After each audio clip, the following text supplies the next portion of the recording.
O pensador francês Jean-Paul Sartre sempre teve a filosofia do direito e a filosofia política sob ótica. Na sua obra Sartre, Direito e Política, o professor Silvio Almeida analisa a importância e a atualidade desse trabalho, dessa visão. Professor Silvio, o senhor diz que Sartre tem limitações filosóficas, mas é um autor essencial. Que limitações são essas e qual a importância do trabalho dele para o momento histórico que a gente vive? Há ainda um déficit, que a gente poderia dizer, sobre uma análise das estruturas sociopolítico-econômicas que formam isso que o Sartre tem como um dado já colocado, já que é a ideia do sujeito, da subjetividade. Então, eu acho que é um pouco disso que a gente precisa refletir, sobre como se dá a constituição desse sujeito. E digo mais, qual que é o problema filosófico? Que eu chamei de uma limitação filosófica, porque, ao centrar-se na questão da subjetividade, o Sartre, na análise do direito, ele acaba tendo uma linguagem um pouco fluida, às vezes uma linguagem que ele vai mudando de posições a respeito do direito, o que de maneira nenhuma retira a potência, a força da sua obra. Aliás, é uma obra que a gente só pode ter uma relação crítica com ela porque ela é grandiosa. Então, é um autor essencial, é fundamental. Por que ele é essencial também? É bom dizer. Porque Sartre se encontra num momento da história em que ele coloca a filosofia, ele dá à filosofia uma tarefa que é central, que é a tarefa de não apenas olhar para o mundo e tentar analisar como o mundo se constitui, mas também pensar como é possível agir sobre esse mundo, como é possível a ação política. Ou seja, quais as condições da ação política num mundo tomado por estruturas político-econômicas como a do capitalismo.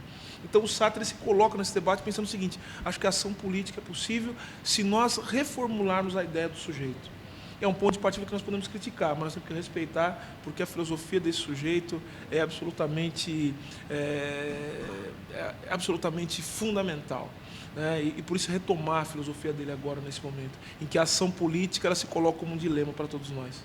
Professor, o senhor destacou que generosidade é palavra-chave para se fazer filosofia. Por quê? A filosofia tem que ser acessível. O pensamento filosófico ele tem que ser algo que capture as pessoas e que faça com que as pessoas estejam juntas e não se coloque como algo que apenas um grupo de iniciados ou pessoas acima da média podem tratar. Então, por isso que eu falo, ainda mais quando se trata no campo da filosofia política, né? Se nós queremos que as nossas ideias tenham força no mundo, é fundamental trazer as pessoas para junto de nós. Então, nós temos que ser generosos, colocando a filosofia a serviço das grandes causas do mundo.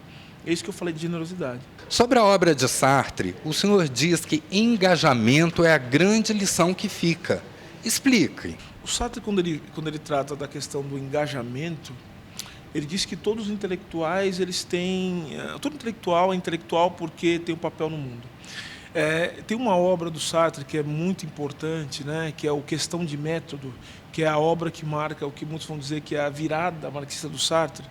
E ele vai dizer o seguinte: se a gente pegar a história da filosofia, nós vamos perceber que todos os grandes filósofos, eles estão, de alguma maneira, colocando, né, nos seus livros, nas suas obras, nos seus textos, o movimento real da realidade e os grandes conflitos da realidade naquele tempo. Por exemplo, o Sartre vai dizer, quando a gente começa a ler a filosofia do Locke, do Descartes e do Locke, ou então do Kant, do Hegel, nós estamos nos referindo a filósofos que eles estão tentando traduzir para o campo da filosofia os grandes dilemas, os grandes embates políticos e econômicos da formação do capitalismo. Então, eles são portadores dos anseios de uma classe social ascendente.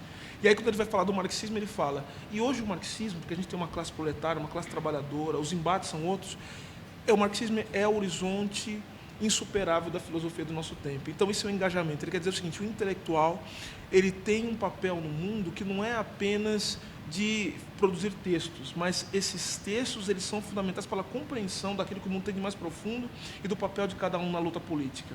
Professor, o senhor defende que discussão e não receio das críticas é fundamental para se trabalhar com filosofia. Por quê? Quem tem medo de crítica é quem são os conservadores, são os reacionários, são aqueles que não aceitam a mudança. Quem quer mudança, quem quer transformar o mundo, tem que necessariamente se abrir para o pensamento crítico. Entendendo o pensamento crítico como aquele que nos leva a pensar sobre a potência e a força das nossas ideias e das nossas práticas diante do mundo. Então, vejo, a classe trabalhadora, enfim, ela precisa fazer a crítica. Precisa fazer a crítica e a autocrítica. Mas tem que ser olhado diante de práticas sociais que são diferentes. E a única possibilidade da gente fazer isso é com o pensamento crítico. Ter o pensamento crítico como ponte, é a filosofia que permite esse tipo de coisa.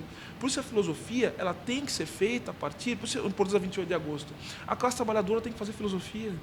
A filosofia é a luta de classe na teoria, dizia o Althusser, falava isso. E é verdade. Ou seja, os trabalhadores eles têm que produzir filosofia. As filosofias que hoje elas são silenciadas, é a filosofia que é produzida a partir da luta e do movimento da classe trabalhadora. Então a gente não pode esquecer isso.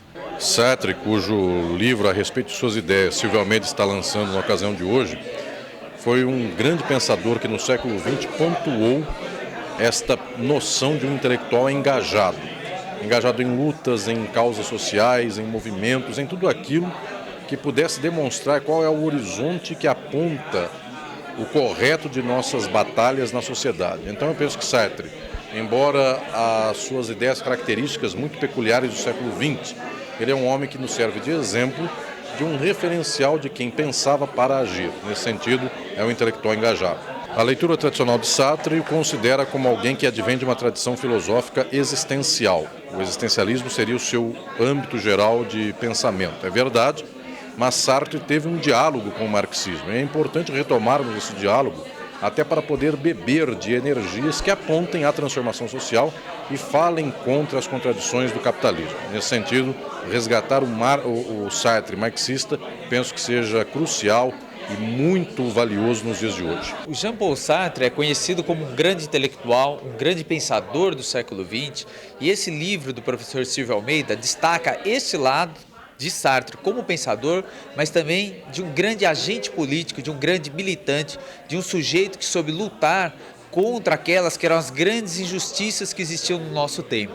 Na atualidade, nós temos agora um governo ilegítimo no poder e é necessário retomar esse espírito sartriano, que é um espírito de luta, mas também de entendimento de mundo, de leitura de mundo, para que a gente possa orientar o sentido dessa nossa luta para uma transformação e uma resistência para isso que a gente tem na atualidade. O Sartre ele tem marcadamente dois momentos do seu pensamento, e num segundo momento essa afinidade com o pensamento marxista, ou seja, de saber ler o mundo a partir das suas contradições econômicas, a partir das suas injustiças econômicas. Essa talvez seja a grande contribuição do marxismo, esse olhar para a injustiça que existe no campo econômico, para a desigualdade e, portanto, um filósofo como Sartre é um filósofo urgente para o nosso tempo.